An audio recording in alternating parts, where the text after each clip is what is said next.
2 ans, donc à la DRAC de France. Voilà, enfin, bon. Et donc ce soir, vous allez nous parler donc de cet architecte qui a beaucoup œuvré dans Paris, dont le nom n'est pas très connu, hein, Jacques Ignace Hittorf, mais qui a contribué à une petite partie de la construction de la mairie du 5e arrondissement.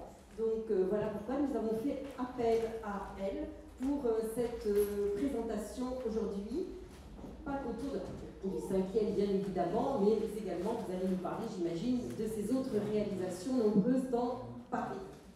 Donc merci à vous, nous sommes ravis de vous accueillir.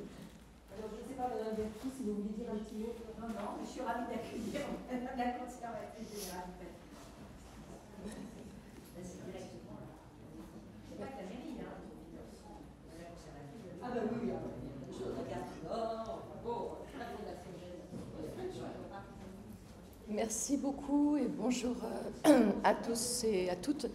Merci à la Société historique de la montagne Sainte-Geneviève de m'avoir invitée pour traiter donc de ce thème qui au début m'a un petit peu quand même surpris dans la mesure où vous verrez effectivement Hittorf n'a pas participé de manière large et particulière sur la construction de la mairie du 5e arrondissement. Ce n'est pas ce qui l'identifie en fait lorsqu'on parle d'Hittorf, mais vous verrez aussi que ça m'a permis finalement de pousser un peu mes recherches concernant cet édifice et puis de le resituer en fait pour vous de le resituer dans un contexte architectural, historique, patrimonial parisien. Donc je vais essayer de faire une démonstration qui permette de partir finalement presque de la mairie pour faire un petit tour de Paris et revenir à la mairie du 5e. Alors, effectivement, Jacques Ignace Hittorf, déjà en lui-même, n'est pas vraiment connu. Il est né à Cologne en 1792 et il est mort à Paris en 1867. Et il n'est réellement connu ni en Allemagne ni en France. Et la raison en est que l'histoire des deux pays, et plus particulièrement la région de Cologne, a été très mouvementée à cette époque.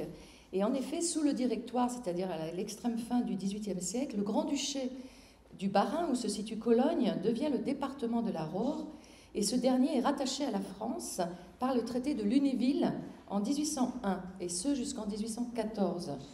Donc Hittorf devient français en fait en 1801, à l'âge de 9 ans, et c'est ce qui lui permettra plus tard de partir faire des études en France. Mais suite au congrès de Vienne, qui se termine, lui, en juin 1815, et qui définit les nouvelles frontières des États européens après la chute de Napoléon, Cologne est alors attachée au royaume de Prusse. Et donc, Hittorf redevient allemand, au moment où il est en France. Et bien que les Français déchus de leur nationalité soient autorisés à rester en France grâce à un décret ministériel de 1816, cette situation entrave quelque peu le chemin de Hittorf. Cette nouvelle nationalité l'empêche, par exemple, de se présenter au concours du prix de Rome. Il avait largement le gabarit pour le réussir. Et fort heureusement, du fait de vous allez voir, son envergure et puis sa brillance, hein, c'est quelqu'un de très très doué très tôt, eh bien, il devient un protégé en fait de Louis-Philippe. C'est vraiment Louis-Philippe qui va lui permettre d'asseoir sa renommée à Paris en particulier. Et c'est pour cette raison-là, d'ailleurs, qu'il s'occupe de la mairie du 5e, qui était autrefois la mairie du 12e arrondissement. Alors, donc Louis-Philippe, effectivement, lui reconnaît vraiment sa valeur en tant qu'architecte, en tant que théoricien, et il reçoit donc la nationalité française en 1842, à l'âge de 50 ans. Outre une forme officielle de reconnaissance, cela lui permet donc de présenter une nouvelle fois sa candidature à l'Académie française. Il l'avait tenté, il y est reçu en 1853, alors qu'il avait échoué une première fois pour des raisons de nationalité. Voilà, donc toutes ces virevoltes expliquent sans doute qu'aujourd'hui, Jacques Ignace Hittorf continue d'être méconnu, voire inconnu, autant en Allemagne qu'en France. Voilà, alors que vous allez voir qu'il a construit énormément de choses à Paris. Avant sa mort, Jacques Ignace Hittorf souhaita que l'ensemble de ses archives, ouvrages et objets archéologiques soient légués à sa ville natale de Cologne. C'est ainsi que les musées de Cologne renferment énormément d'archives de cet architecte, mais en Allemagne, on ne connaît pas la règle de l'inaliénabilité qui fait la particularité des musées français, comme vous devez le savoir sans doute, en protégeant nos collections publiques de toute revente. Ce n'est pas le cas en Allemagne, et donc la collection d'Hittorf, bien qu'elle a été léguée par sa famille à différents musées, a été dispersée en fait au gré des changements de direction des institutions ou bien des lieux de conservation. Voilà. Donc aujourd'hui, quand on veut travailler sur Hittorf, les archives se répartissent à Cologne entre le musée Wallraf Richartz, qui est un musée presque des beaux-arts, pourrait-on dire, hein, qui est un très beau musée, le musée romain germanique, donc spécialisé dans l'art romain, l'Institut archéologique de l'université, la bibliothèque universitaire et les archives municipales de Cologne. Il faut noter néanmoins que l'ensemble des archives a perdu au passage plusieurs pièces du fait de la non-inaliénabilité des collections. Donc elles ont été vendues à des collectionneurs privés, elles se sont plus ou moins perdues. Et comme si ce fonds était maudit, eh bien, il y a eu un accident des archives municipales de Cologne, c'est-à-dire qu'elles se sont écroulées en 2009, hein, donc c'est vraiment récent, du fait des travaux de voirie. Et plusieurs fonds ont complètement disparu, ensevelis totalement sous le béton. Et parmi ces archives, celle d'Hittorf. C'est vraiment pas de chance. Bon, il y a quand même un petit miracle qui s'est passé, puisque de nombreux dessins venaient tout juste d'être étudiés et photographiés par le spécialiste de l'architecte à qui je voudrais rendre hommage ce soir, Michael Kieneux, qui maintenant est à la retraite, mais qui a énormément travaillé sur cet architecte et qui a d'ailleurs publié un ouvrage il y a maintenant une vingtaine d'années aux éditions du Patrimoine. Et en fait, voilà, grâce à lui, on a quand même quelques traces de ces archives. En France, eh bien, les fonds qui concernent l'œuvre de Hittorf sont plutôt à chercher dans les archives nationales, puisque Hittorf, comme je l'ai dit, a été très supporté par Louis-Philippe. Donc, ce qu'il a construit, c'était des commandes, la plupart du temps, du gouvernement. Et donc, à ce titre-là, les archives sont aux archives nationales. D'autre part, elles sont également au musée d'Orsay, tout simplement parce que le fils d'Hittorf a légué en fait des très beaux dessins, ce qu'on appelle les beaux dessins, vous allez en voir, au musée du Louvre. Et au moment où Orsay s'est créé, les dessins ont été transférés à Orsay du fait des dates de ces dessins. Et puis, il faut penser à l'École nationale des beaux-arts, qui conserve aussi des dessins d'Hittorf qui ont été légués, alors cette fois-ci par la branche des descendants français, et ainsi que dans les archives de l'Institut de France. Alors pendant longtemps, ces archives n'étaient guère accessibles. Ils conservent une correspondance très importante et elles ont été récemment redécouvertes en fait par Michael Kieneux. Alors ici, vous avez un portrait de Jacques Ignace Hittorf par Jean-Dominique Ingres, hein, donc le grand peintre et dessinateur que vous connaissez, un portrait qui date de 1829, donc vous voyez, il est tout jeune, dans les 36-37 ans. Voilà, Jean-Dominique Ingres a été un proche de Hittorf et on le reconnaît bien là puisqu'il travaille, c'est du dessin et il travaille surtout le visage, hein, c'est toujours comme ça qu'on reconnaît au premier coup d'œil en tout cas les dessins d'Hittorf, en dehors du fait que c'est merveilleusement dessiné. Alors l'année dernière, donc en 1922, pardon, la ville de Paris avait organisé un cycle de conférences sur Hittorf dans le cadre du comité d'histoire de la ville. Et j'avais ouvert ce cycle de conférences au Cirque d'hiver par la présentation des dessins conservés au musée d'Orsay qui marquent en fait l'empreinte de cet architecte à Paris, et en partie parce que c'est un remarquable dessinateur. Un peu comme Viollet-le-Duc, dès sa jeunesse, il s'est mis à saisir des motifs et vraiment c'est une splendeur.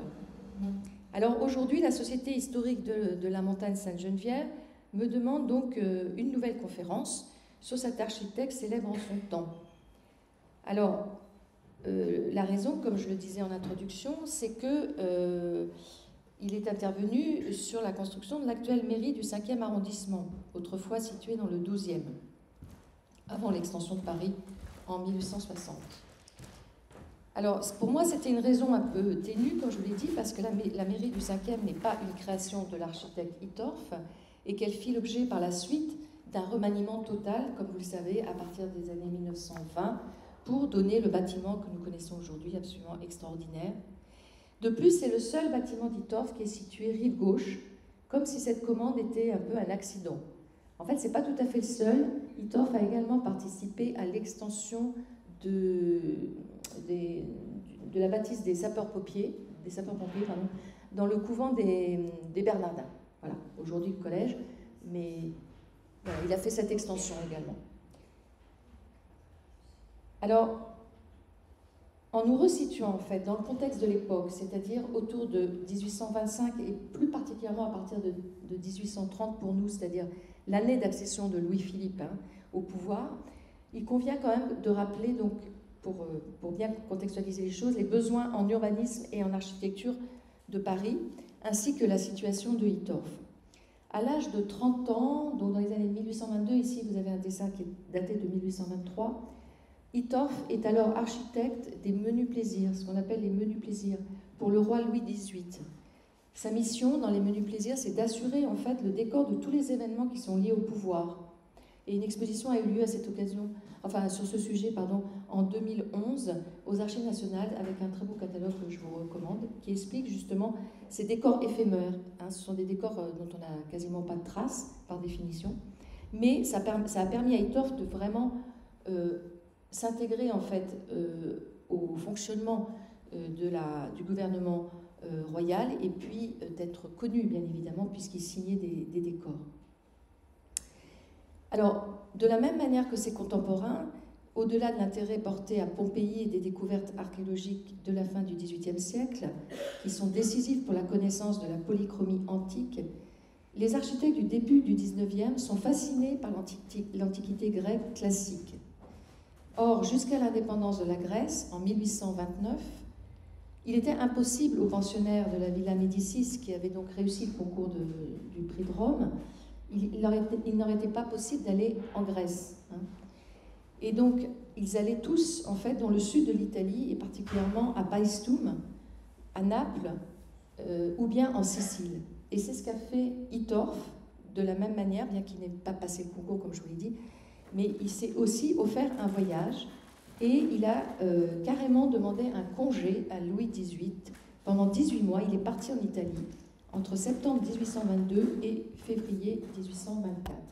Et ce petit dessin que je vous montre, il date de 1823, donc il l'a fait pendant qu'il était en route. Et en fait, il est très important pour comprendre Hittorf, parce que, vous voyez, il représente l'intérieur d'un projet pour un musée destiné au comte von Schönberg. C'est un musée qui aurait dû se tenir à Vienne, être construit à Vienne, pour y exposer les œuvres du sculpteur danois Thorvaldsen, que vous apercevez ici. Et ce qui est important dans cette petite aquarelle, qui ne fait que 14 cm sur 12 cm,5, c'est qu'il y a énormément de couleurs. L'importance est vraiment donnée à la polychromie, et il y a l'influence des maisons pompéiennes, avec notamment cette ouverture que l'on voit mal, mais qui vient du haut, du plafond. Donc cette ouverture qui crée une sorte d'atrium, comme il y en avait dans les maisons romaines, avec donc une lumière zénithale qui tombe directement et qui vient illuminer cet espace très coloré, avec des céramiques en bas, un plafond à caisson en haut, et vous verrez qu'on va retrouver en fait ce vocabulaire dans des réalisations de Hittorf. Alors, avec l'aide de son ami et élève aussi au départ, Louis de Zandt, qui est très connu aussi dans le milieu, qui plus tard fut architecte de la cour de Stuttgart, eh bien, il décide, Hittorf, de publier à son retour 30 livraisons consacrées à ses dessins et à ses réflexions sur la polychromie. Hittorf va vraiment être connu pour ça. Et 8, finalement, furent réalisées entre 1826 et 1835. Et puis, un peu plus tard, 20 ans plus tard, il publie le célèbre ouvrage qui va également vraiment faire date, intitulé « Restitution du temple d'Empédocle à Célinonte ou l'architecture polychrome chez les Grecs », aux éditions Firmin Didot.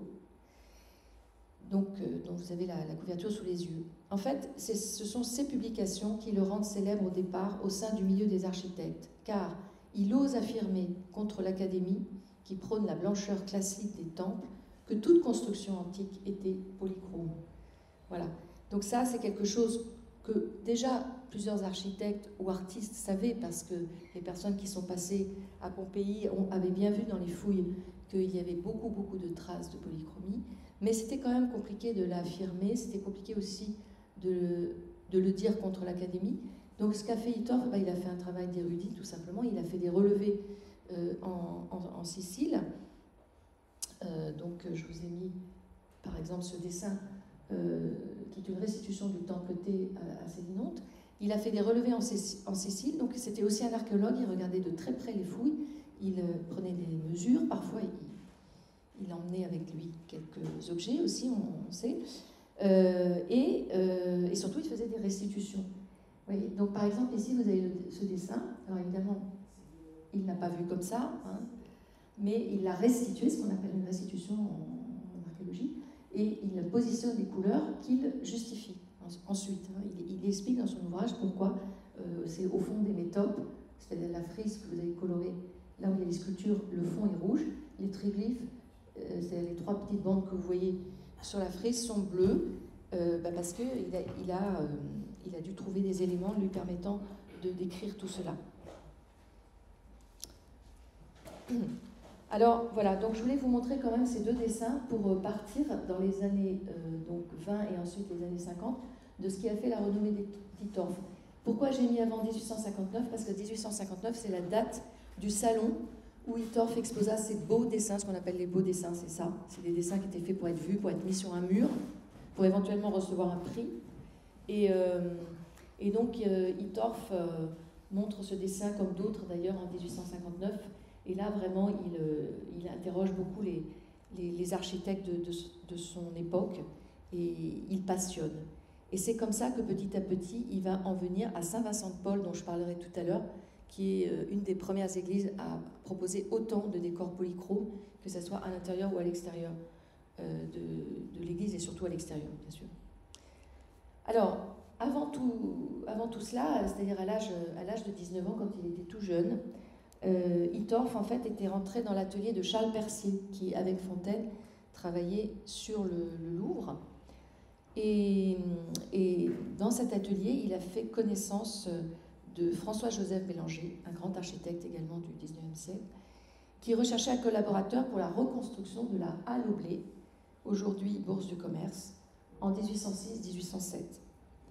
Donc l'actuelle Bourse de Commerce de François Pinault abrite une œuvre vraiment collective, puisque au départ, cette charpente, au départ, la Halle au Blé n'était pas couverte, et puis ensuite, pour gagner de la place, et pour peut-être aussi éviter certains désagréments des intempéries, on a décidé de la couvrir, et on a d'abord fait une charpente en bois, qui était une charpente qui est devenue une charpente très célèbre, construite par Jacques Molinos et Jean-Guillaume le Grand, mais qui a été détruite par un incendie en 1802.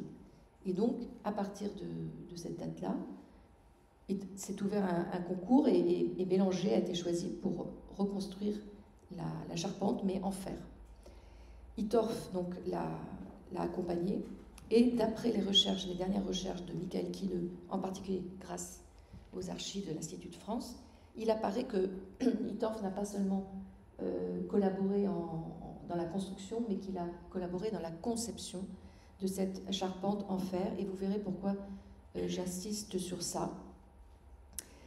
Donc l'utilisation du fer va absolument passionner Hittorf, parce que ça va lui permettre évidemment d'inventer, de mettre en place de nouveaux espaces, de nouveaux volumes qu'autrefois on n'arrivait pas à faire lorsqu'on n'utilisait que le bois. Voilà, donc c'est pour ça que je voulais insister sur cette bourse de commerce. Alors, l'utilisation du fer intéresse tellement Hittorf qu'il décide de partir en Angleterre dans les années 1820 pour parfaire sa connaissance en fait de l'architecture métallique et industrielle. Et à son retour de Sicile, on sait qu'il a écrit également à propos de ce qu'il a vu en Sicile sur la présence de goujons et de crampons en fer dans les fouilles archéologiques antiques. Donc il fait le lien, si vous voulez, entre ce qui se passe à partir des années 20-30 et qui va être énormément développé dans les années 50 en France. On pense à Baltard avec les halles, c'est-à-dire l'utilisation du métal pour aller au-delà de ce à quoi il servait, c'est-à-dire essentiellement les bâtiments industriels, mais aussi il relie tout ça à ce qu'il trouve également dans les morceaux, j'allais dire dans les éléments en fait archéologiques qui contiennent aussi du fer. Donc ça a toujours été une question et qu'on continue d'ailleurs de développer aujourd'hui, hein. Il y a encore beaucoup de recherches qui sont faites sur l'utilisation du fer, puisque même à l'époque médiévale, on sait qu'il y avait également du fer dans les cathédrales ou dans les églises, mais encore faut-il le démontrer. Alors, cette architecture du fer, au-delà de la Bourse de commerce, lui permet de construire plusieurs théâtres dans Paris qui n'existent plus, comme par exemple l'Ambigu Comique ou le Théâtre Royal italien. Mais tous ces théâtres ont disparu également à cause du feu. Voilà. Alors, j'en arrive bizarrement à la mairie du 5e. Je dis bizarrement parce qu'il n'y a pas particulièrement d'utilisation de métal dans cette construction, mais parce qu'on est dans les temps, vous voyez, c'est chronologique. C'est-à-dire qu'en fait, cette commande donc, de la mairie du 12e arrondissement, alors, elle se fait autour des années 1825, mais Hittorf va n'y travailler qu'une vingtaine d'années plus tard.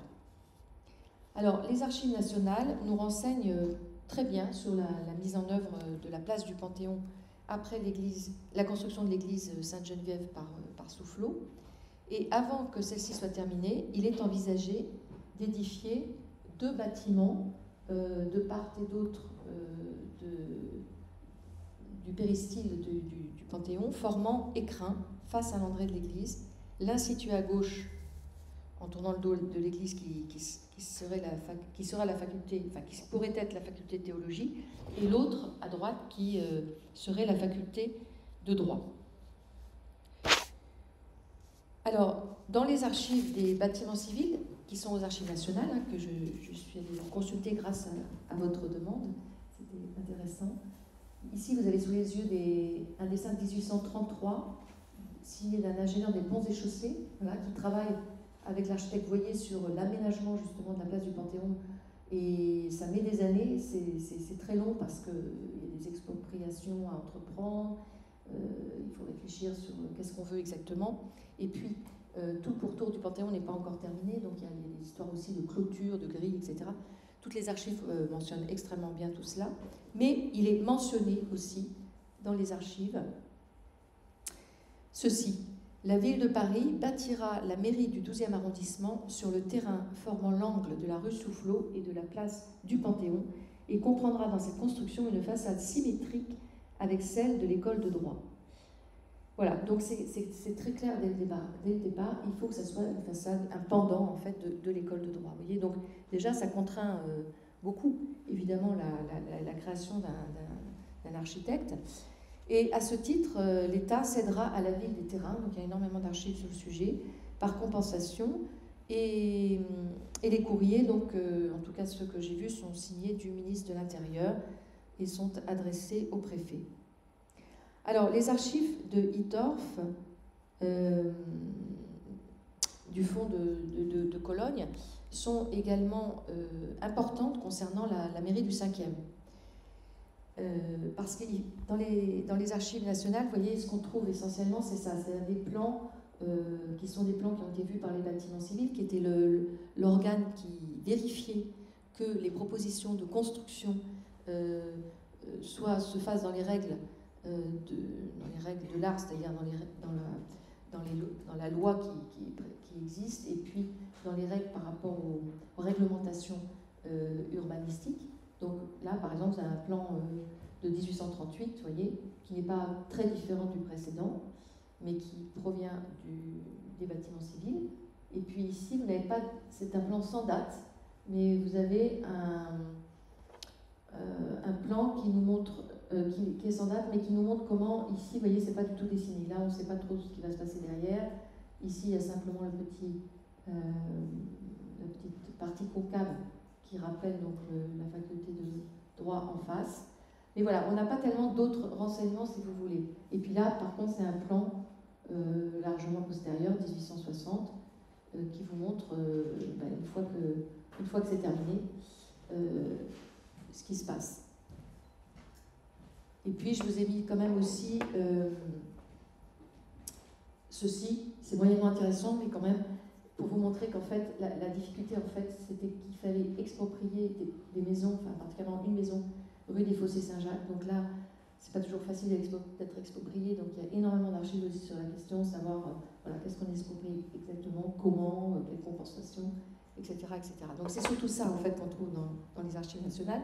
Donc c'était un peu difficile pour moi de faire quelque chose avec ça, par rapport à Hittorf, j'entends. Et puis, ce qu'on sait aussi, c'est que Hittorf n'a pas terminé la mairie. En fait, la mairie, elle a été terminée par l'architecte Voyer, Victor Caillat. Donc ça veut dire qu'en fait, en amont, au moment où ont lieu ces recherches, on fait appel à l'architecte Voyer du moment qui s'appelle Jean-Baptiste Guénepin. Et ensuite, Hittorf est appelé. Et je vous dirai pourquoi, je vais vous lire quelques archives. Et Hittorf, un peu lassé, peut-être est pris par d'autres projets. On est dans les années 1848, laisse finalement la main à l'architecte Voyer du moment, qui est Victor Caillat. Et Victor Caillat dessine ce dessin, qui est la façade donc, de la mairie, mais bon, qui n'offre pas tellement de différence, je trouve, avec ce qui est réalisé. Et ce dessin, malheureusement, a disparu. D'ailleurs, je n'ai pas pu le voir aux archives. Ma collègue non plus, qui travaillait sur Hittorf non plus. Donc, il est perdu pour l'instant.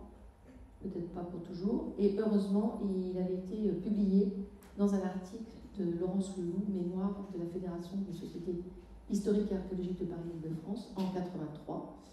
Et donc, vous voyez l'ordonnancement que nous connaissons avec la colonnade, et puis l'ordonnancement sur lequel on reviendra tout à l'heure, qui caractérise l'architecture néoclassique, puisque avec Soufflot, on est dans ce type d'architecture néoclassique, mais qui convient assez bien à Hittorf, je vous dirai pourquoi. Donc, si je vous raconte tout ça, ces histoires d'archives nationales qui existent, mais qui sont quand même pas tout à fait folichonnes, dirons-nous, pour étudier la façade d'Hittorf, il se trouve que les archives de Cologne, en fait, ont plusieurs choses. D'une part, ils ont quelques dessins que je vais vous montrer de l'intérieur, des dessins d'exécution, donc des dessins assez difficiles à regarder, ce ne sont pas ce qu'on appelle des beaux dessins, ce sont des dessins de travail. Mais également, les archives de Cologne possèdent également le journal de construction. Alors ça, c'est quand même très très intéressant, parce qu'en fait, le journal de construction, il faut considérer que c'est comme un compte-rendu de chantier. C'est-à-dire que jour après jour, avec les différentes entreprises, les différents artisans qui travaillent, Hittorf échange, donne ses ordres et donc écrit tout cela. Alors, ce que je voudrais vous dire avant de vous montrer ces dessins qui sont autour du cabinet du maire essentiellement d'ailleurs, je voudrais vous dire que Hittorf, le 11 février 1847, dans son journal de construction, écrit ceci. Il écrit qu'il est péniblement affecté de devoir prendre la place de l'architecte Jean-Baptiste Guénepin, alors appelé à diriger les travaux de la construction de la mairie du 12e arrondissement. Voilà, donc il donne son sentiment en fait à Guénepin, parce que normalement, un architecte ne prend jamais le travail d'un autre architecte, d'un autre confrère. Ça ne se fait pas, ou alors ça se fait dans les règles de l'art de cette manière-là, peut-être en s'excusant ou en tout cas en présentant ses regrets. Et Jean-Baptiste Guénepin, c'est alors, comme je vous l'avais dit, l'architecte Voyer du quartier, de l'arrondissement. Et Hittorf lui explique que ce fut une décision du préfet qui avait souhaité travailler avec un architecte issu de son administration et qui n'avait pas pu refuser. Il lui explique qu'une compensation lui sera versée et que lui-même restera proche des projets que Guénepin avait mis en place. Un peu plus loin dans le journal, en mai 1847, Hittorf, après avoir revu les coûts et la méthodologie des fondations, considère que les travaux peuvent débuter.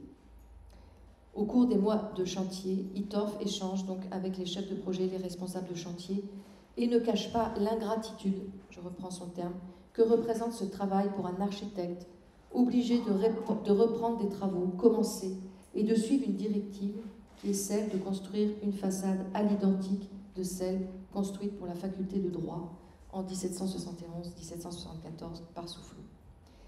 Après, donc, le journal se déroule comme des comptes rendus de chantier, et les dernières pages sont consacrées à l'escalier d'honneur et à la répartition des pièces pour les différents services de la mairie, dont les archives. Ça, c'est aussi important à noter. À cette époque-là, on pensait toujours à l'endroit où mettre les archives. Alors, l'avant-projet est daté du 29 mai 1847, le projet, lui, du 20 janvier 1848, et le devis est daté du 26 février 1848. Il s'élève à 559 349 francs. Il est validé. Et le réalignement du terrain, que vous avez vu qu'il fallait faire des petits aménagements, est acté le 10 octobre 1848 pour 150 000 francs. Voilà. Donc, ITORF suit scrupuleusement l'élévation de la faculté de droit à partir des dessins de Guenepin, et il est écrit qu'il refuse un balcon à la salle du conseil. Alors, je n'ai pas bien réussi à situer où était la salle du conseil, mais vous allez peut-être me le dire. Donc, je vous passe ici les archives donc, qui viennent de Cologne, qui ne sont pas faciles à voir parce que ce n'est pas de la très bonne définition, mais qui en tout cas nous renseignent d'abord sur le fait qu'il y a cet escalier donc, qui est construit avec une vis qui ressemble un peu à une colonne. Donc vous allez voir que les colonnes sont extrêmement présentes dans le dessin en général, les dessins d'ITORF. Alors ITORF avait des collaborateurs, hein, donc je ne peux pas vous assurer que ça ce sont des dessins de la main d'ITORF, parce que voilà, il travaillait beaucoup. Donc aujourd'hui justement le travail de Michael Quineux, c'est aussi d'essayer de faire ressortir des noms d'autres architectes, de collaborateurs qui ont travaillé avec lui. Mais vous voyez, ici, vous avez des détails en fait, d'exécution qu'on appelle des bases en fait, des colonnes. Vous avez aussi un petit détail des arcades. Donc tout ça, c'est magnifiquement dessiné, en fait, même si on ne voit pas grand-chose. Ici, vous avez un détail justement de ce qui se passe entre la salle des mariages et le bureau du maire, avec un dessin d'exécution pour la porte. Donc ce sont des portes, vous voyez, très classiques, moulurées, avec des corniches. Voilà. Et là, vous avez des petits calques. En général, quand on a des calques comme ça veut dire qu'on peut ce sont des attaches, on peut les soulever. En dessous, il doit y avoir un autre dessin, et avec des propositions, différentes propositions de dessins de portes et de colonnades. Pardonnez-moi, madame la Oui. générale, excusez-moi de vous interrompre. Oui. Avant, moi, ce que je pense, c'est que entre ce qui est fait là et puis après la rénovation des années 20, où moi, j'ai pas d'informations, je n'ai jamais retrouvé des documents, mais je pense qu'on a cassé des choses. Parce que là, vous parlez d'une porte entre la salle des mariages et le bureau du maire. Oui. La réalité, c'est que le bureau du maire est juste là derrière. Et il est évident que le bureau du maire, à mon avis, ne devait pas être là avant. Et vous parliez tout à l'heure de ce balcon, où on n'a pas de trace d'une salle du conseil qui a été refusée. Quand on regarde un peu l'architecture, on a le sentiment comme ça, hein, que c'est peut-être là où se trouve d'ailleurs le secrétariat du maire. Quand vous arrivez en haut de l'escalier d'honneur, en fait, vous avez, d'ailleurs, on a fait mettre une guirlande là de sapin devant ça, mais là, il y a quelque chose qui se prête, en tout cas, vraiment, on le voit bien, une sorte de balcon vers l'extérieur. Donc, il n'y a aucune trace, si vous voulez, aujourd'hui, en tout cas, d'une porte comme ça, vous voyez, qui irait de la salle des mariages au bureau du maire. Ça a dû bouger, ou est-ce que ça a été mis vraiment, est-ce que ça a été réalisé ou pas, ça, à votre avis? Alors, je ne peux pas assurer que ça a été réalisé. Malgré tout, le type de dessin que l'on voit pourrait permettre de dire que oui, parce que vous voyez, vous avez des mesures. En fait, c'est vraiment des dessins qui étaient faits pour être normalement exécutés. Hein. Ce type de dessin, c'est pas du tout des dessins, c'est pas des esquisses, premièrement, et c'est pas non plus des beaux dessins. Donc, on est vraiment dans le dessin, et en plus, c'est sur des calques. Après, ça a pu largement évoluer, bien évidemment. Ça, franchement, je ne pourrais pas le dire à l'état où j'en suis de la recherche, c'est-à-dire c'est un tout petit début, hein, en réalité. Par contre, ce que je peux te dire, c'est que effectivement, et là, ça va être la suite de mon exposé, c'est que en fait, la mairie donc est réaménagée de fond en comble à l'initiative de Paul Pierrotet, qui le fait voter en 1913, mais les travaux se font évidemment après la guerre. Et là, vous voyez, c'est ce qu'on appellerait aujourd'hui le façadisme, c'est-à-dire qu'on a vraiment décidé de ne garder que la façade construite par Hittorf et les autres architectes. On a gardé quand même les travées de part et d'autre, mais c'est quand même assez impressionnant. Et ces dessins sont ici, ces photos, pardon, sont ici, d'après ce que j'ai compris. Ça m'a été donné par ma collègue Marianne Mercier, qui travaille aussi un petit peu sur ces réalisations. Et voilà, ici, c'est vraiment impressionnant parce qu'on voit bien qu'ils sont en train de tout casser. Par contre, on a encore des traces de pilastres. Voilà, on a des traces de corniches, les colonnes qu'on voyait tout à l'heure sur les dessins, vous voyez, là, on les voit. Mais aujourd'hui, franchement, il ne reste plus rien de ce qu'il y avait, donc on ne peut pas savoir. Enfin, il faudrait, là, pour le coup, vraiment analyser toutes les archives de Cologne. Donc le journal de construction, fort heureusement, est en français, ce qui est vraiment bien. Par contre, il y a pas mal d'archives en allemand, notamment des interventions, des retours qui ont été faits à Hittorf par des entreprises ou par des architectes qui l'aidaient, donc ça c'est en allemand. Et puis, vous avez d'autres dessins, hein, parce que là, en fait, on nous a envoyé très gentiment ces colonnes qui nous a envoyé ces dessins, mais ils nous ont envoyé qu'une toute petite partie. Hein, donc il y aurait vraiment une étude... Oui, voilà. Voilà, donc comme vous le savez, eh bien, les travaux sont confiés, les travaux des années 20 sont confiés à l'architecte en chef du gouvernement, René Patouillard, qui a été aussi d'ailleurs l'architecte qui s'est occupé de l'entretien de l'Opéra de Paris. Comme je l'ai aussi dans mon escarcelle, je le mentionne. Et donc, oui, c'est du façadisme, mais quelque part, Patouillard est quand même surprenant parce que franchement, il respecte vraiment Hittorf, hein, c'est-à-dire qu'on le voit par exemple avec l'élévation de la rue Clotaire, c'est quelqu'un qui quand même a une reconnaissance en fait quelque part, hein, de cette architecture monumentale qui caractérise Hittorf, mais aussi l'architecture néoclassique en général. C'est-à-dire, par exemple, qu'est-ce qui caractérise l'architecture monumentale? C'est ce qu'on appelle l'ordre colossal. Vous voyez, ces pilastres qui passent 3 niveaux, hein, ça donne tout de suite une allure phénoménale, qui sont repris ici. C'est pas vraiment des pilastres, mais on pourrait les lire comme des pilastres. Ce sont des sortes de trumeaux qui séparent les grandes arcades de la salle, mais vous voyez, c'est quand même monumental. On voit bien que ça prend aussi beaucoup de mètres, mais aussi plusieurs niveaux. Ici, 2, là, 3 niveaux. Voilà. Donc ça, c'est vraiment des caractéristiques de cette architecture classique que je n'aime pas trop appeler académique, parce que bon, c'est toujours un peu négatif, académique. Non, c'est une belle architecture classique, c'est-à-dire avec des refends. Vous voyez, les refends, c'est tout ce travail de joint qui permet de faire un soutènement, ce qu'on appelle un soutènement, et puis ensuite de développer les niveaux. Et ensuite, évidemment, ça se termine par une toiture qui elle-même est séparée par une corniche très large et travaillée. Voilà, donc tout ça, on va... Alors ceci, c'est Hittorf, hein, le retour, c'est Hittorf. Et puis Patouillard s'en inspire et fait quelque chose de très cohérent, et je trouve que c'est cohérent également, d'ailleurs, avec l'intérieur, même si les décors, bien sûr, sont des décors de ces périodes-là, des années 20 et 30. Voilà. Alors, nous allons passer à toute autre chose. Je vous ai remis quand même 2 petites photos, mais enfin, vous connaissez mieux que moi ces façades, pour bien voir leur symétrie. Alors, tout ça me conduit quand même à vous présenter des œuvres majeures de Saint-Vincent-de-Paul, et vous allez voir pourquoi je vous présente une photo dans ce sens-là de Saint-Vincent-de-Paul, c'est à la nef vers le chœur. Saint-Vincent-de-Paul, qui a été construite à partir des années 1833. Donc vous voyez, c'était bien avant le moment où Hittorf se met à travailler à la mairie. Et le plan basilical, qu'on appelle basilical, c'est-à-dire ces grandes colonnes qui supporte le mur, qui lui-même supporte les fenêtres, est à la mode à Paris. Hein, ça démarre par Notre-Dame-de-Lorette en 1822 par Hippolyte Lebas, et puis Saint-Philippe-du-Roule par Jean-François Chagrin un peu plus tôt.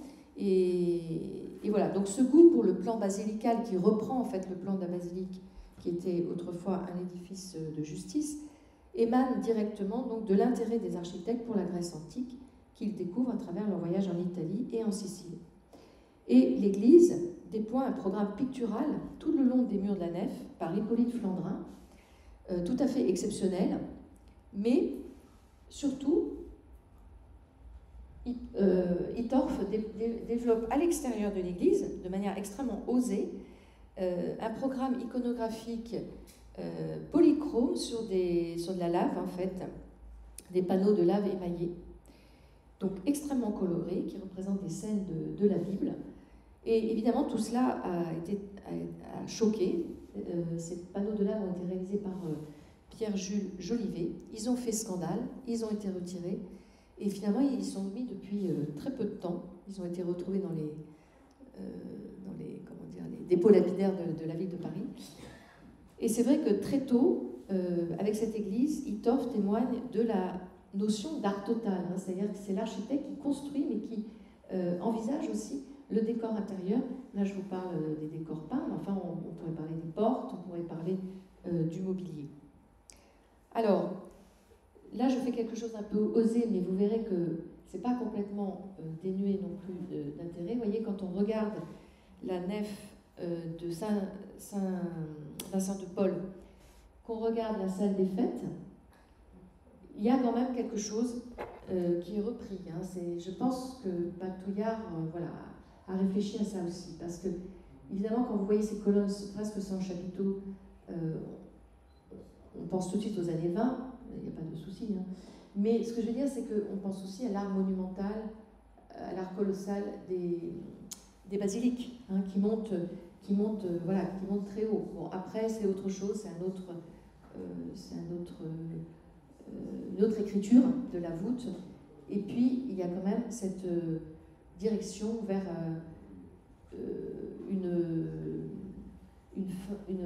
extrémité qui est concave et qui peut tout à fait rappeler l'ordonnancement en fait d'une basilique. Voilà, je m'arrêterai là parce qu'il ne faut pas trop pousser trop loin comme ça des comparaisons, mais on sent que Patouillard, et c'est pour ça que je dis que René Patouillard est vraiment un architecte très intéressant et qui mérite vraiment d'être connu, parce qu'on sent qu'il a toute une culture en fait historique, qu'avait Hittorf bien évidemment, et qu'il y a toute une relecture et des liens à faire entre les époques. Alors je vous ai remis quand même cette vue parce que il faut se rappeler que tout ça vient de Rome. Hein, donc ici vous avez Saint-Paul hors les murs, 4e siècle après Jésus-Christ. Voilà. Bon, là il y a autre chose puisque nous avons le plafond à caisson. Mais tout cela, on sent bien hein, les correspondances. Alors, ce sont souvent les liens familiaux qui permettent à un artiste ou bien à un architecte de conforter sa position.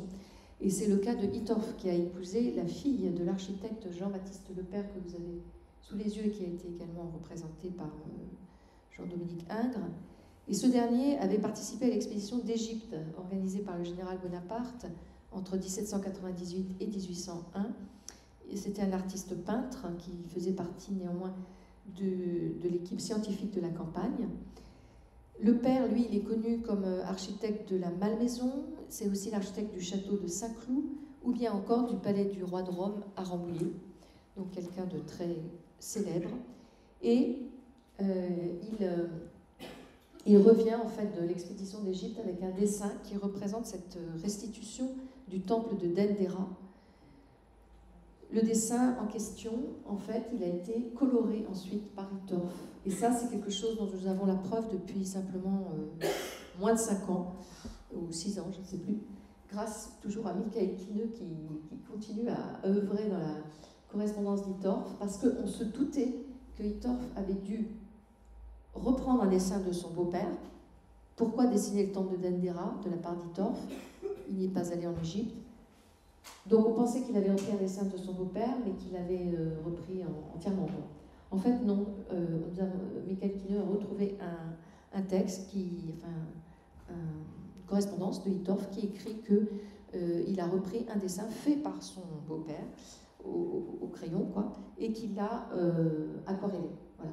Donc là, une fois de plus, Hittorf s'amuse, si je puis dire, à imaginer comment avait pu être peint ce temple avec ses hiéroglyphes, avec ses figures d'Hathor.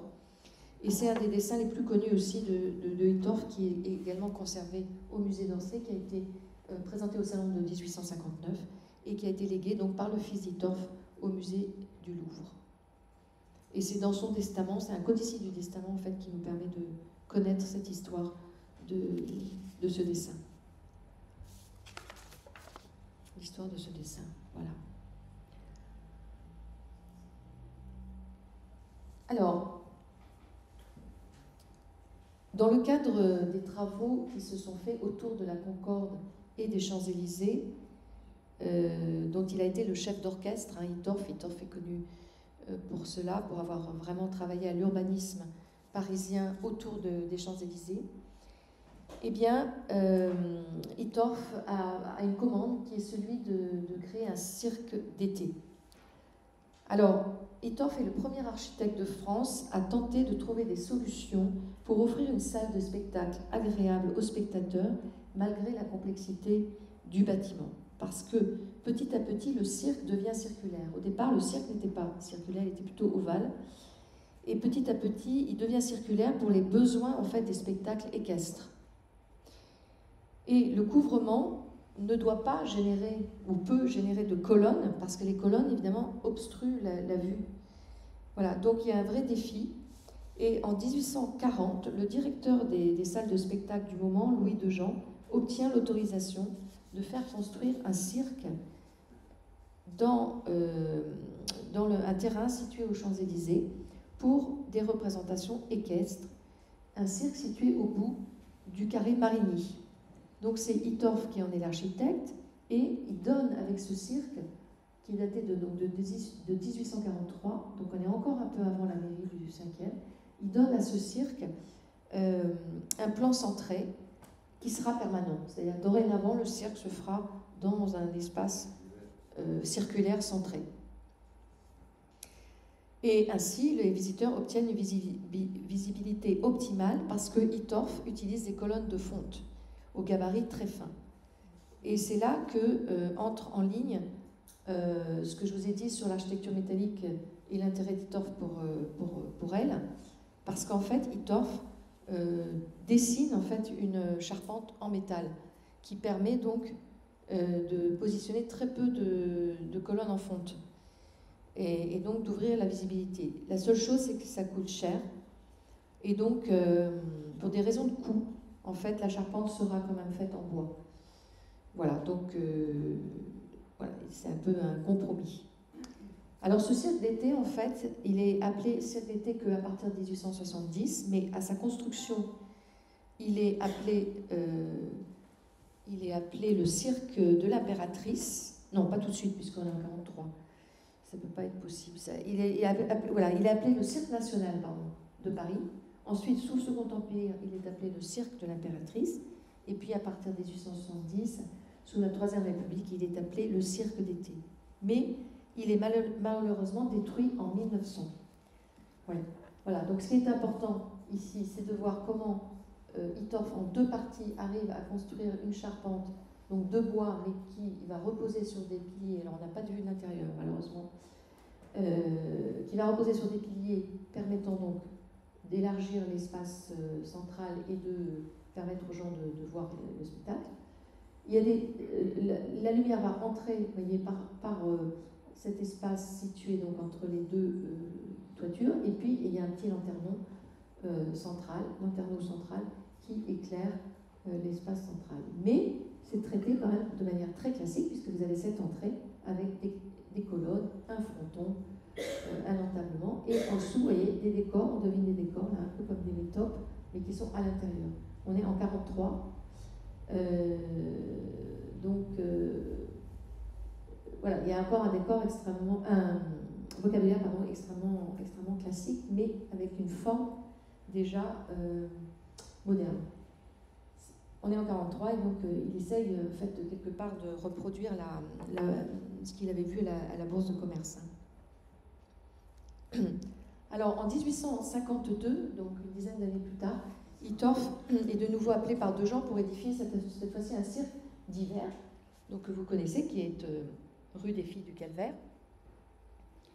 Parce qu'en fait, les Champs-Élysées étaient vraiment un terrain boueux, en fait, pas très aménagé, et donc l'hiver, c'était impossible d'aller au spectacle sans s'en mettre partout. Donc on a commandé ce cirque d'hiver.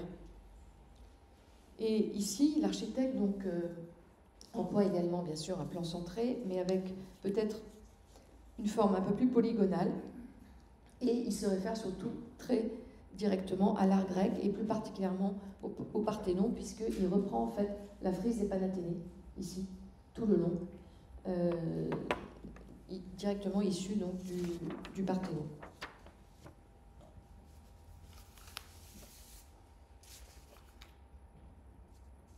Alors, à l'intérieur, la visibilité était très grande. Aujourd'hui, ça a complètement été dénaturé, on ne se rend plus compte de ce que c'était, grâce à l'utilisation des poteaux, mais la charpente était tout de même en bois. Son inauguration se fait le 11 décembre 1852 en présence de Napoléon III, ce qui explique son nom, d'ailleurs pendant un temps, de cirque Napoléon, mais ni Dejean ni Hittorf ne réussirent à convaincre la mairie de Paris de régler le problème de l'espace autour du cirque. Et il reste coincé en fait dans sa parcelle, on le voit bien aujourd'hui encore. Alors Hittorf le décora énormément, en représentant un vélome, par exemple, en trompe-l'œil à l'intérieur, qui venait converger vers la lanterne centrale. Il dessine des palmes, des rosaces, des guirlandes. Il dessine un bas-relief qui représente l'histoire de l'équitation par Barrias.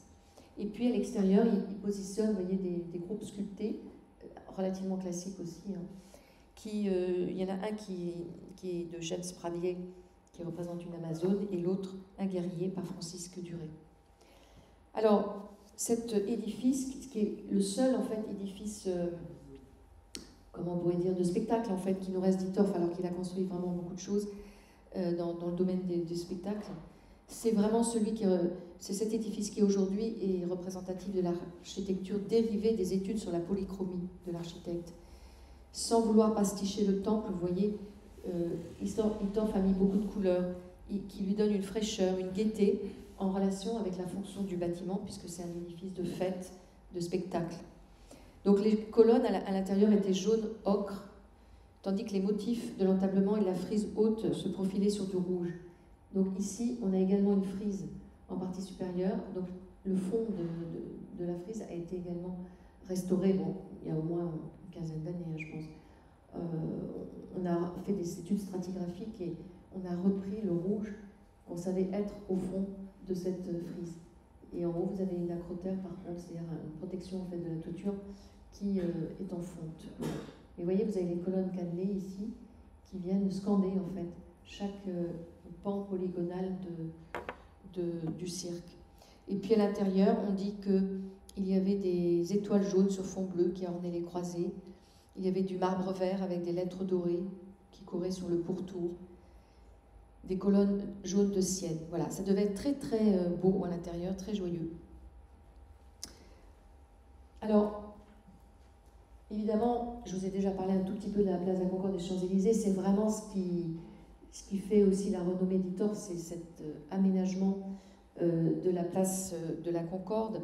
Et on peut dire que là, le fer et la polychromie, évidemment, étaient aussi au rendez-vous. Ils le sont beaucoup moins à l'heure actuelle. Si on voulait vraiment restaurer dans les règles de l'art, eh bien, on aurait quelque chose d'encore plus coloré que ce qu'on voit aujourd'hui. Hittorf, à partir de 1829, à l'occasion de la venue de l'obélisque de Luxor à Paris, est choisi en fait pour s'occuper de sa mise en place justement. C'est-à-dire que l'obélisque, lui, c'est le monolithe qui arrive. Et puis, Hittorf a énormément travaillé sur le piédestal, donc il y a beaucoup d'archives à ce propos. Il est allé chercher du granit, un granit spécifique en Bretagne pour pouvoir soutenir ce beau monolithe qui aujourd'hui constitue le plus vieux monument de Paris, 3000 ans. Et donc à cette occasion, Hittorf va beaucoup réfléchir aussi à l'aménagement autour de l'obélisque pour créer une place dynamique.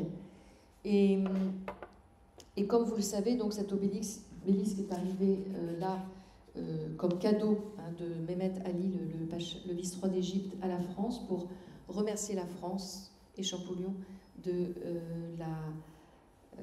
la découverte, enfin du travail, du déchiffrement des hiéroglyphes.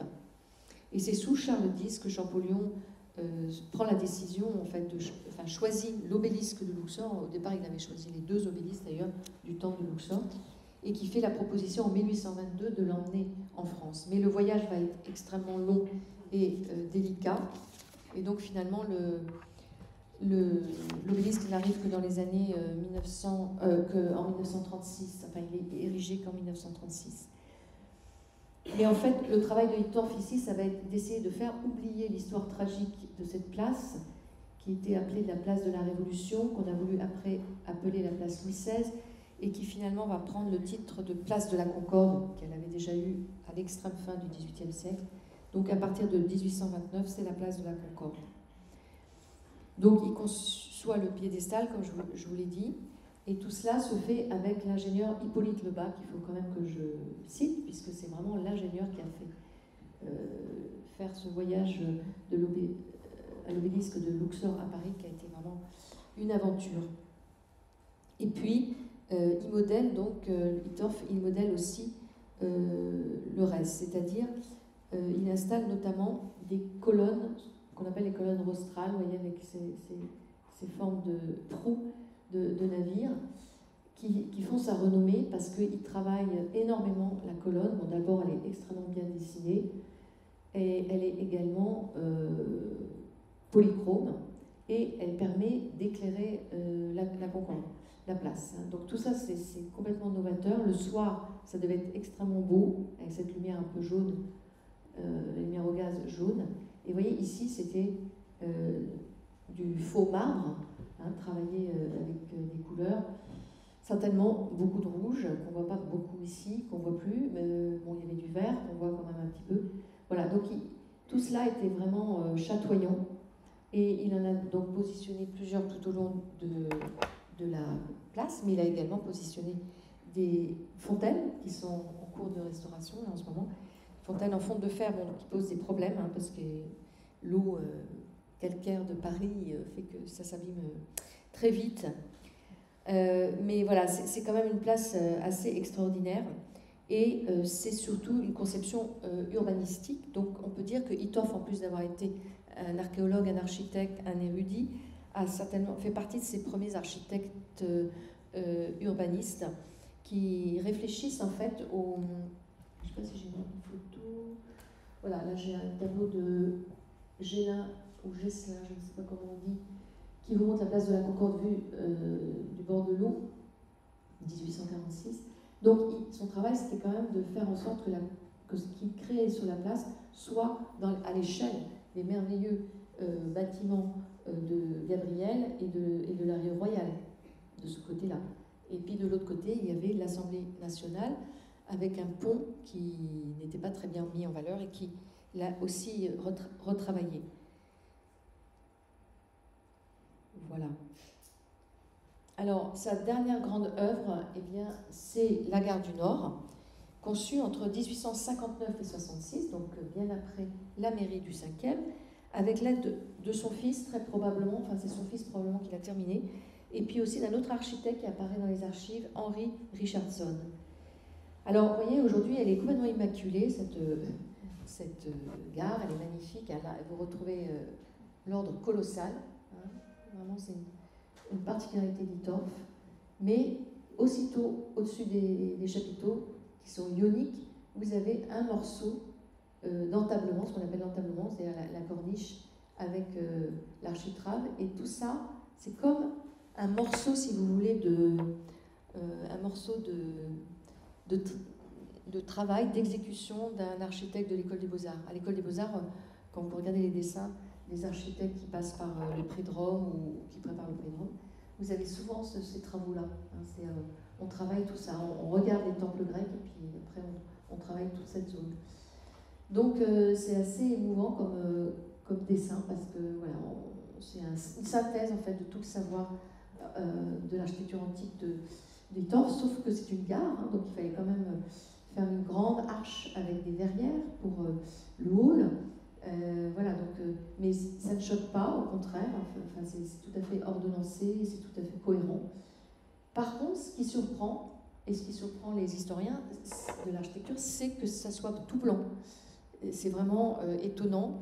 Et c'est pareil, pendant longtemps, on a cru que, peut-être parce que c'était la fin de sa vie, je ne sais pas, qu'il avait fait avec d'autres architectes, qu'il avait décidé de laisser blanche comme ça, parce que franchement, les photos que nous avons, ou même les dessins qu'on a, ne laissent pas présager forcément de la couleur. Mais Michael Quineux m'a dit récemment qu'il n'en était pas du tout convaincu et qu'il pense qu'en faisant des recherches stratigraphiques dans les recoins, donc il fallait vraiment aller chercher des recoins, on devrait trouver de la couleur. Alors, je ne peux pas vous dire qu'il y avait de la couleur sur toute la surface de la façade, franchement, je n'en sais rien.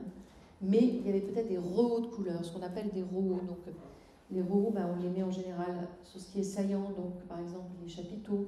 On peut peut-être les mettre aussi au niveau des médaillons. On peut peut-être aussi les mettre au niveau des bases, comme on le fait, vous savez, sur les lambris à l'intérieur des hôtels particuliers. On voit bien que c'est rehaussé aussi à ce niveau-là. Donc je ne peux pas vous en dire plus, mais lui, il est persuadé que... Alors, ce qui est bien, c'est que cette gare du Nord fait aussi partie de mon territoire en tant que conservatrice des monuments historiques, et en ce moment, il y a énormément de projets sur cette gare qui vont arriver petit à petit, et je ne désespère pas donc de sensibiliser les architectes actuels de Gare et Connexions, qui sont sensationnels d'ailleurs, qui sont extrêmement compétents, pourquoi pas, de lancer quelques recherches stratigraphiques pour savoir. On n'ira pas restituer, mais pour savoir, voilà. Alors voilà, cela me ramène à la mairie du 5e arrondissement pour conclure, qui finalement, après vous avoir exposé tout cela, montre bien que oui, elle est monumentale, elle est magnifique et elle correspond en fait à l'esprit de Hittorf, même si on l'a compris, il a été obligé de suivre un modèle, vous voyez, mais on retrouve bien l'élégance de cette très très haute colonne. Je dirais même aussi que les fenêtres sont extrêmement travaillées parce qu'il y a un encadrement qui les marque avec un appui et des consoles très régulières qui forment des travées. Tout cela, ça s'inscrit dans l'architecture que j'ai essayé de vous montrer. Il n'y a pas de polychromie, mais il n'y avait pas de lieu de mettre de la polychromie. Non, mais par contre, c'est vrai que cette façade nous permet de comprendre peut-être l'esprit très rigoureux en fait de Hittorf, l'esprit classique et rigoureux qu'avait cet homme. Et ce qui est formidable, c'est que René Patouillard finalement va ajouter la couleur à l'intérieur. Aujourd'hui, j'ai eu la chance d'avoir une très belle visite de la mairie, et c'est vrai que vraiment les couleurs sont à l'intérieur. Je terminerai en disant que Jacques-Ignace Hittorf a construit quelques immeubles à Cologne, mais très peu. Franchement, la majorité de sa production est française et parisienne avant tout. C'est-à-dire qu'il a pu travailler un peu à l'extérieur, mais c'était des commandes en fait de privés qui le connaissaient par ailleurs dans le réseau qu'il avait. Et il a vraiment contribué au Paris que nous connaissons aujourd'hui en lui offrant des lieux qui sont devenus symboliques et qui sont, c'est vrai, essentiellement situés rive droite, puisque c'est cette moitié de Paris qui s'animait tout particulièrement en fait à cette époque, à son époque, c'est-à-dire dans les années 1820-1850, autour des lieux de spectacle et des jardins d'agrément. Je vous remercie.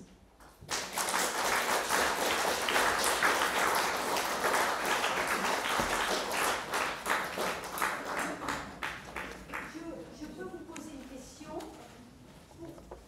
Bien sûr. Simplement dire, je voulais quand même remercier Isabelle Morin-Dutrel pour nous avoir un petit peu centré tout son propos, enfin l'essentiel de son propos sur la mairie du 5e, parce que c'est un vrai défi, parce que si vous consultez un petit peu la littérature commune, je dirais, sur Hittorf, ce n'est pas la mairie du 5e qui est véritablement illustrée et mise en valeur. On va vous parler de la gare du Nord, on va vous parler de l'aménagement, enfin, tout ce que vous avez dit sur les Champs-Élysées, le cirque d'hiver, la Fondation Eugène Napoléon, je crois auquel il a contribué, bon, enfin, voilà. Mais pas la mairie du 5e. Donc bravo à vous, parce que vraiment c'est un beau défi que vous avez parfaitement bien réalisé, donc je vous remercie. Merci Profondément. Merci. Merci, je vous laisse la parole. Oui, Madame la conservatrice générale, pourquoi vous n'avez pas parlé de la mairie du 1er arrondissement? Parce que ITOF a réalisé la mairie du 1er arrondissement. Alors, comment dirais-je, je ne m'hasarderai pas à faire des comparaisons, mais enfin, on retrouve quand même des choses un peu communes avec, évidemment, le beffroi, c'est pas dit, c'est banni entre l'église Saint-Germain-l'Auxerrois, et puis ça, il y a une raison où je me suis dit, moi, à un moment donné, est-ce qu'il n'y a pas eu un peu commande sur les mairies? Alors, en fait, c'est une raison très personnelle. C'est une raison vraiment personnelle, c'est qu'en fait, je me suis concentrée dans un premier temps sur l'église du 5e, sur la mairie du 5e, en essayant de trouver des archives. Et ensuite, en fait, c'est un oubli. Hein. Je vais parler très franchement. C'est un oubli parce qu'effectivement, j'aurais dû l'introduire d'abord parce que c'est une mairie. Donc on est dans la même thématique, et ensuite parce qu'effectivement ITOF a énormément aussi réfléchi à la mairie du 1er sur son intégration avec Saint-Germain-l'Auxerrois, sur le beffroi, sur son intégration par rapport au Louvre aussi, la du Louvre, etc. Grenade de Pérou, voilà, tout à fait. Donc oui, c'est vraiment un manque, je ne peux pas dire autre chose. Et c'est lié au fait peut-être aussi que je connais moins la mairie du 1er, ça doit être aussi... Enfin, voilà. Donc j'ai essayé de tirer en fait ce que j'avais déjà de ITOF, c'est-à-dire tout ce qui est autour du fer, l'architecture métallique, polychromie. Ça c'était vraiment les deux choses que sur lesquelles je voulais insister. Mais vous avez complètement raison, il faudrait rajouter un point, ce que je ferai d'ailleurs pour l'article sur la mairie du 1er. Parce qu'il y a notamment quelque chose qui est très intéressant, la mairie du 1er arrondissement, vous avez une très grande, pas balcon, un très grand, face aux colonnades du Louvre, oui, un très grand balcon. Enfin, c'est pas un balcon d'ailleurs, c'est carrément une terrasse. Oui, et vous avez une terrasse et c'est tout à fait surprenant. Et cette terrasse, on la devine quand on passe, mais en fait, et elle est vraiment extraordinaire, vous êtes sur les colonnades du Louvre, et en plus, le soleil tombe sur ça ne peut pas être tout à fait le hasard, le soleil vraiment tombe en fin de journée, c'est extraordinaire sur cette terrasse qui est là. Et puis j'avais une question à vous poser, comment vous expliquez qu'on n'ait pas d'archives? Par exemple, tout à l'heure, vous évoquiez la possibilité que le bureau du maire, avant, était donné sur la salle des mariages, si je vous comprends bien. Ce qui est d'ailleurs, on voit bien, enfin moi je pense qu'il y a eu vous êtes venu voir la salle des commissions qui a été créée dans les années 30, mais vraisemblablement avant, il n'y avait pas évidemment ce couloir, il n'y avait pas la succession de la salle de commission qui est une salle de réunion, du secrétariat, puis d'un deuxième secrétariat pour arriver à cette pièce-là qui maintenant est le bureau qui a été refait, comme vous le savez, en loupe d'orme dans les années 1980. Voilà. On n'arrive pas à trouver d'archives, vraiment, c'est une pauvreté absolument incroyable. On a essayé d'aller regarder les achats. Et dans les achats, mon directeur général des services a trouvé quelques petites traces, voilà, sur la ferronnerie. Vous voyez, par exemple, bon, ça évidemment, c'est pas étoffe, mais je veux dire, tous les luminaires sont absolument extraordinaires. Il y a une diversité de luminaires incroyables et de luminaires à l'extérieur et à l'intérieur.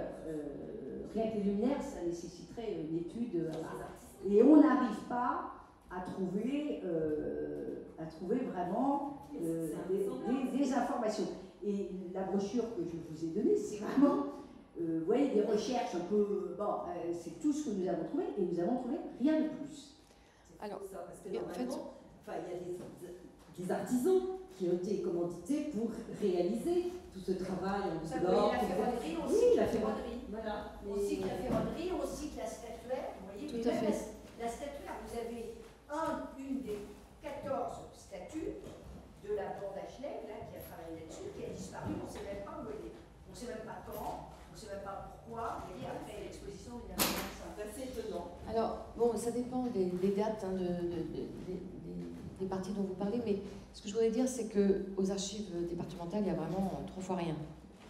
Mais ça s'explique probablement par le fait que les archives de l'Hôtel de Ville ont brûlé en 1871 et qu'on a vraiment perdu, mais vraiment beaucoup de choses. Donc, notamment, probablement, j'imagine que c'est toute la série concernant les mairies d'arrondissement qui peut-être étaient conservées dans l'Hôtel de Ville, dans cet endroit à l'Hôtel de Ville. Je vois que ça comme explication. Après, pour le reste, il y a les artisans, tout ça, mais parfois, malheureusement, parfois ça arrive qu'on n'a pas tout conservé, hein, ça arrive. Mais là, moi, je pense que c'est plutôt lié aux archives qui ont brûlé. Ouais, parce que c'est anormal qu'à la ville de Paris, on ne trouve rien. Et ce dessin qui existait dans les années 80, là, pour le coup, n'existe plus à l'heure actuelle. Mais bon, il va peut-être reparaître. Avez-vous quelques questions? Vous pouvez pas. Je vais la poser en attendant que le micro arrive. Bonsoir madame. Moi j'avais une question, je n'ai pas bien compris pourquoi la mairie de Saint-Pierre avait été réaménagée dans les années 20. Elle était trop petite. C'était ça. Elle était très petite, si vous permettez. Elle était très petite, c'est-à-dire qu'il y avait cette façade monumentale et derrière elle était très petite. Ce qui fait qu'il a fallu agrandir du côté de la rue Clotaire et du côté de la rue des Fossés Saint-Jacques. Et ça a une conséquence il y a 5 ans, 5-6 ans, c'est-à-dire qu'en fait, les ajouts ont fait que cette mairie n'était absolument pas aux normes accessibilité, mais surtout incendie. Et d'ailleurs, quand j'ai été élue maire, j'ai eu des rapports de la préfecture de police, enfin des pompiers, qui montraient que c'était, si vous voulez, donc très dangereux. Donc j'ai écrit à la maire de Paris, en disant voilà, je ne suis pas demanderesse qu'on fasse des travaux, mais si on ne fait pas ces travaux-là, il faut juste savoir qu'on n'est absolument pas aux normes. Ce qui veut dire que, par exemple, si vous arrivez au bout, vous voyez, si vous prenez une espèce de... Enfin, on tourne comme ça, vous arrivez à des étages où au bout, vous n'aviez rien. Vous voyez, donc, parlez vulgairement, vous êtes un peu fait camarade, vous arrivez au bout, et il y avait plein d'endroits comme ça dans la mairie. Et maintenant, vous avez vu qu'on a fait installer des portes coup-de-feu partout, hein, ces portes coup-de-feu sont obligatoires. Je disais d'ailleurs à madame la conservatrice générale que c'était très compliqué parce qu'on pose des portes coup-de-feu, mais on n'a pas forcément idée comment il faut les peindre, les poignées qu'il faut mettre, enfin tout ça est quand même un peu bon. Et on a fait mettre ça, mais surtout on a fait en sorte que tout puisse, si vous voulez, qu'on puisse circuler. Ça a été des travaux qui ont duré pratiquement 3 ans. La raison c'est celle-ci. Une autre question? Oui, allez-y. Lors de mes déambulations dans Paris, je suis tombée au 19-21 du Faubourg Saint-Honoré, du Faubourg Poissonnière, pardon. Oui. Vous voyez de quoi je parle? Oui, tout à fait. Oui. Cette maison, est-ce que c'est vraiment une œuvre de jeunesse d'une fois? Et je sais que la commission du Vieux-Paris s'est penchée dessus, mais qu'est-ce qu'on en fait de cette petite maison? Alors, elle est répertoriée, oui, comme étant une maison de Hittorf, effectivement. Elle est répertoriée comme étant une maison absolument rue du Faubourg Poissonnière, comme étant une maison de Hittorf, donc un commanditaire privé. Hein. Qu'est-ce qu'on peut en faire? Il faudrait faire une demande de protection des monuments historiques, peut-être. Je ne sais pas, je sais pas quoi vous répondre. Je n'ai pas vérifié si elle était protégée, d'ailleurs. Mais je ne crois pas. Hein. Disons que dans ces cas-là, l'idéal, c'est évidemment que le propriétaire ou le syndic, s'il y a plusieurs... voilà. Non, mais l'idéal, c'est qu'il nous contacte, mais bon, tout ça, après, c'est très long et puis c'est beaucoup de négociations. Mais bon, pour vous rassurer quand même, dans ce quartier, il y a quand même une vigilance qui est portée par l'architecte des bâtiments de France, parce qu'il y a quand même pas mal d'hôtels particuliers qui sont protégés au titre des monuments historiques dans le coin. Donc voilà, quand il y a des travaux, normalement, ça passe par l'architecte des bâtiments de France. parliez des archives de Cologne, et une partie des archives sont en allemand. Je voulais savoir pourquoi ça reste en allemand. Est-ce que vous avez travaillé avec des Allemands dans ce livre? Alors, oui, tout à fait. Elles sont en allemand parce que bon, bah, parfois, Hittorf, ça lui arrivait de... Pardon. Ça lui arrivait à Hittorf parfois d'écrire en allemand. Et puis, effectivement, il avait des collaborateurs qui venaient aussi d'Allemagne. Oui, tout à fait. Il avait gardé des liens, oui. Oui. Deuxième question, la gare du Nord, vous dites peut-être qu'il y aurait des douleurs, mais ça, j'imagine que dans les journaux de l'époque, on a parlé de ça, peut-être. Alors voilà, c'est ce qui me fait dire, moi, depuis toujours d'ailleurs, que ça ne pouvait pas être polychrome partout, parce que je pense qu'il y aurait eu quand même, puisqu'elle date des années 1855 ou 60 et quelques, on en aurait gardé des traces, même visibles, comme ça, enfin d'en bas. Bon, ben, c'est une question qui reste ouverte. Franchement, c'est pour les historiens aussi de l'architecture. Il faut creuser. Est-ce que la couleur était à l'intérieur? C'est possible.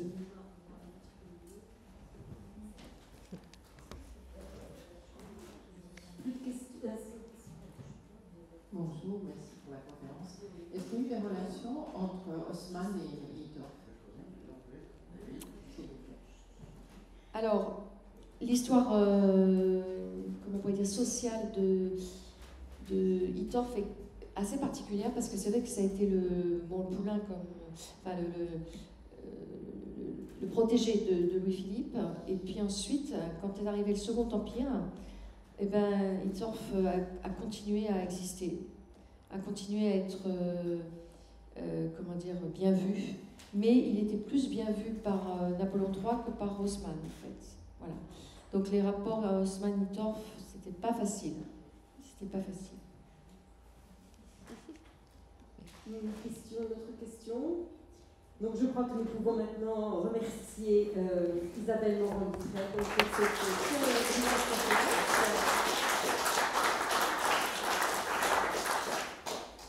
Nous aurons le plaisir de vous retrouver le mercredi 7 février